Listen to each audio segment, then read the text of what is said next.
एक दिन नौकरानी ने रोटी को बोतल के ढक्कन से काटकर 15 छोटी छोटी रोटी बना लिया और एक एक करके 15 चम्मच दाल के साथ मालिक को परोसा। आज 15 अगस्त के दिन हम आजाद हुए थे। इसी आजाद सोच के साथ मैं हर चीज 15-15 खाऊंगा। अरे इंडिपेंडेंस डे के दिन इस सन के मालिक ने क्या चालू कर दिया है। थोड़ी देर बाद सन के मालिक ने नौकरानी से कहा, तुम्हारा पगार कितना है? मालिक सिर्फ 3000 रूपए। ठीक है, आज 15 अगस्त के दिवस पर आजाद सोच के साथ मैं तुम्हारा पगार 1500 करता हूँ। इससे तुम्हें भी फाइनेंशियल फ्रीडम महसूस होगा। नौकरानी अंदर से हिल गई। सिर्फ 1500, इससे क्या होगा मेरा? लेकिन 15 से क्या क्या हो सकता है ये मैं जानती हूँ। डिनर के टाइम जैसे ही मालिक ने पहला रोटी खाया वो कुछ बोलने के लायक नहीं बचे। मालिक आजाद सोच के साथ 15 चम्मच मिर्च डालकर सब्जी बनाया है। बताइए ना कैसी लगी? पगार 1500 नहीं 15,000 ले ली थी। ये क्यों किया तुमने मेरे साथ? गोल्ड फिंगर मम्मी और फ्राई कर लो। इतना काफी है, ज्यादा खाने से खाना नहीं खा पाएगा। ले दीदी देखो मेरी उंगलियां कितनी लंबी हो गई। बेवकूफ। स्ट्रॉ बनाकर पानी पीऊंगा। दीदी मेरी दुल्हन देखो, अब मैं अपनी उंगलियों को खा जाऊंगा। लो, इतनी इरिटेटिंग आवाज़ें क्यों कर रहा है? तमीज से खा ले। ठीक है, अब छाले पापड़ को मछल कर चूल्हा बनाकर खाऊंगा। एक बार एक नौकरानी को सिर्फ आधी रोटी खाने को मिलता था, क्योंकि जालिम मालिक का कहना है जिस हिसाब से तुम आधे अधूरा काम करती हो ऐसे ही तुम्हें रोज आधी रोटी खाने को मिलेगा। नौकरानी का पेट कभी नहीं भरता। एक दिन मालिक उसे एक टोकरी फल देते हुए बोले, जाओ इन्हें मंदिर में चढ़ा कर आओ और खबरदार एक भी फल छुआ भी तो मेरा कहर तुम पर और ज्यादा बरसेगा। रास्ते में नौकरानी को बहुत भूख लगी थी। वो सोचने लगी, क्या इसमें से कुछ खा लूं? नहीं, अगर मालिक को पता चल गया तो मेरी जान ले लेंगे। उसी रात मालिक के सपने में भगवान आकर बोले, आज तुमने जो 2 केले मुझे दिया था वो बेहद स्वादिष्ट थे। इतने में मालिक की आँख खुल गई। मैंने इसे टोकरी भर के फल चढ़ाने को दिया था, लेकिन ये सिर्फ 2 केले चढ़ा कर आ गई। गुस्से के मारे वो नौकरानी के पास गए। सच सच बताओ, क्या तुमने मंदिर में सारे फल चढ़ा दिया था? नौकरानी डरते हुए बोली, मालिक मुझे बहुत भूख लगी थी, इसीलिए मैंने टोकरी में से 2 केले खा लिया था। मालिक जान गए, भूखे का पेट भरना एकमात्र तरीका है भगवान तक पहुँचने का। एक बार एक औरत और उसका पति हर महीने के आखिरी कुछ दिनों में पैसों को लेकर एक दूसरे से खूब लड़ते। पति सैलरी आते ही सारा पैसा दारू में लुटा देता था। एक दिन घर का राशन खत्म हो गया और उनके पास एक फूटी कौड़ी नहीं थी। दोनों के बीच घमासान युद्ध होने वाला था। शाम को पति घर आते ही वो गुस्से से चिल्लाई, शराब में तुम सारा पैसा बर्बाद कर देते हो, पूरा दिन से मैं भूखी हूँ, पीना छोड़ दो वरना। पति तुरंत बोला, अच्छा तुम जो पार्लर में 5000 का कबाड़ा करके आती हो उसका क्या? पत्नी शर्माते हुए बोली, अरे वो तो इसलिए ताकि मैं तुम्हें सुंदर लगूं।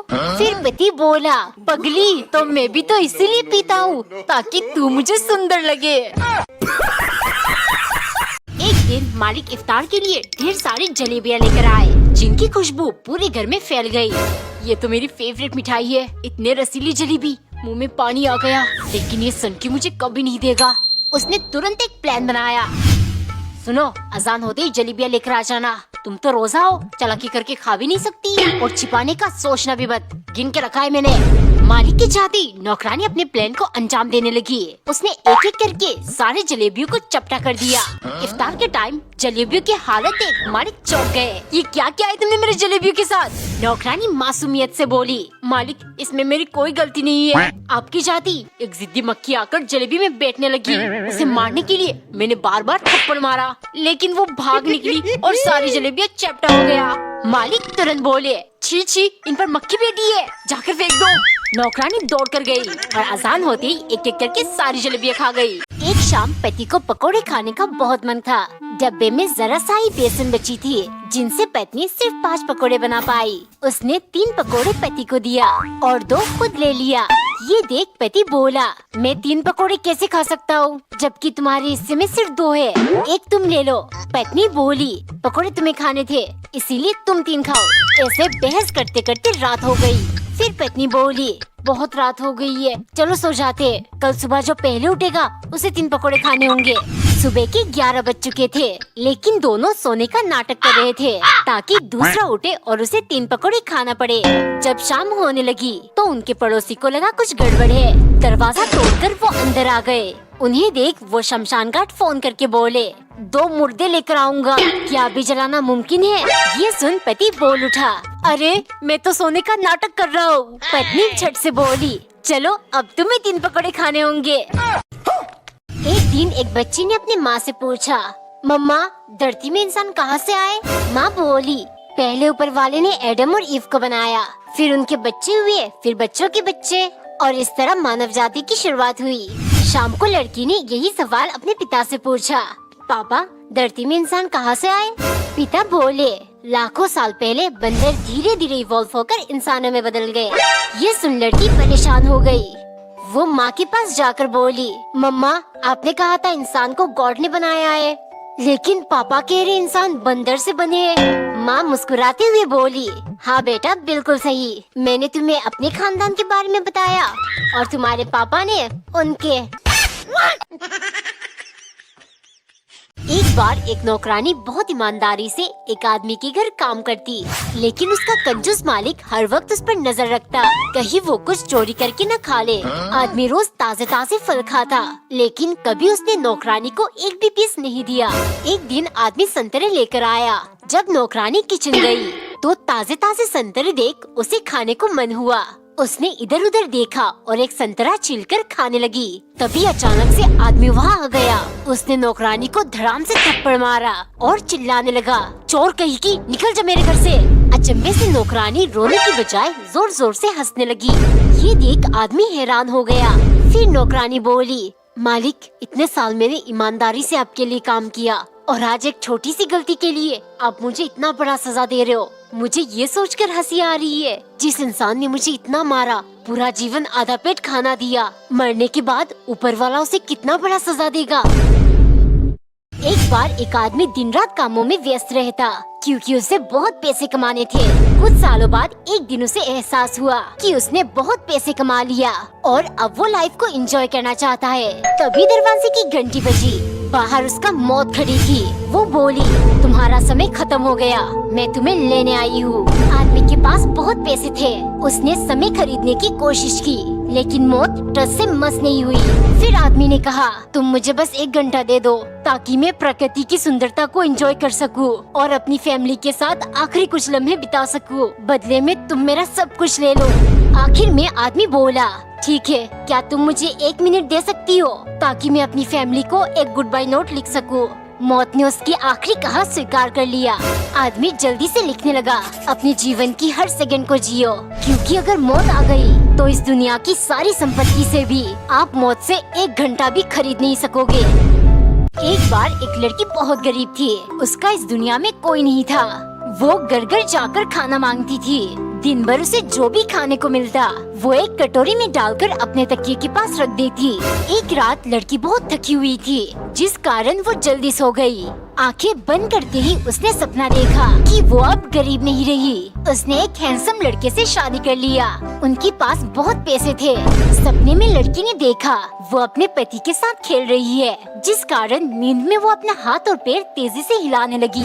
कुछ ही देर में उसने कटोरी पर जोर से हाथ मारा और वो धड़ाम से नीचे गिर गया। लड़की चौंकते हुए उठी और देखा सारा खाना नीचे गिर गया। फिर उसे भूखा सोना पड़ा। लड़की समझ गई, इंसान को हवा में महल नहीं बनाना चाहिए, जो कुछ उसका है उसी में खुश रहना चाहिए। एक बार एक नौकरानी बहुत टेस्टी खाना बनाकर अपने मालिक को खिलाती थी। मालिक उससे बहुत खुश थे। अचानक एक दिन नौकरानी काम पर नहीं आई। ये इतनी मेहनत से काम करती है, इसका सराहना करना चाहिए, तब ये छुट्टी नहीं करेगी। पगार देते टाइम उन्होंने पैसे बढ़ा कर दिया। नौकरानी ने चुपचाप पैसे ले लिया। अगले महीने वो फिर से 2-3 दिन के लिए काम पर नहीं आई। इस बार मालिक का दिमाग खराब हुआ। क्या फायदा इसके पैसे बढ़ाने का, ये तो सुधरने का नाम ही नहीं ले रही। सैलरी देते वक्त मालिक ने पैसे कम करके पहले जितना ही दिया। नौकरानी ने इस बार भी कुछ नहीं कहा। मालिक ने आश्चर्य से पूछा, पिछली बार छुट्टी लेने पर मैंने पैसे बढ़ा कर दिया और इस बार छुट्टी करने पर मैंने तुम्हारे पैसे वापस कम कर दिया। तुम तब भी चुप थी और आज भी शांत हो, ऐसा क्यों? नौकरानी धीरे से बोली, मालिक पिछली बार मैंने छुट्टी करी क्योंकि मेरी बहन की शादी थी। आपने तनख्वाह बढ़ाया, मैंने इसे ऊपर वाले का आशीर्वाद समझ लिया। इस बार मैं काम पर नहीं आई क्योंकि मेरी माँ का निधन हो गया था। आपने पैसे कम दिया, मैंने मान लिया। माँ अपना हिस्सा लेकर चली गई। एक बार एक लड़की की नई शादी हुई थी। उसकी सास और पति बहुत परेशान थे क्योंकि वो घर का कोई भी काम नहीं करती। एक दिन माँ ने देखा बेटा शर्ट का बटन टाक रहा है। वो बोली, हमने तुम्हारी शादी करवाई, फिर भी तुम अपना शर्ट का बटन खुद ही टाक रहे हो। बेटा तुरंत बोला, नहीं माँ, आप गलत सोच रही हो, ये शर्ट उसी की है। ये सुन माँ को बहुत गुस्सा आया। वो सोच में पड़ गई, अगर ऐसा ही चलता रहा तो मेरा बेटा जोरू का गुलाम बन जाएगा।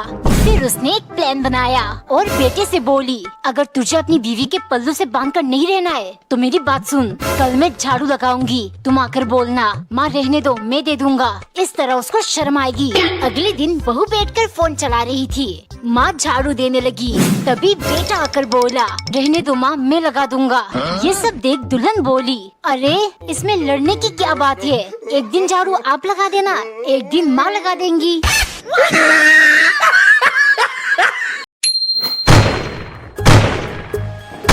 में तेरी अजब सी अजब। वाओ टिम्मी, तू तो एकदम चलती फिरती पटाखा लग ली है। थैंक यू टिल्लू, तू भी अच्छा लग रहा है। ये देख, मैं तेरे लिए कितना सारा पटाखा लाया हूँ। नहीं टिल्लू, मुझे पटाखों से डर लगता है। अरे मेरे पास फुलझड़ी भी है, दोनों हाथ पकड़ के जला लेंगे, तुझे डर नहीं लगेगा।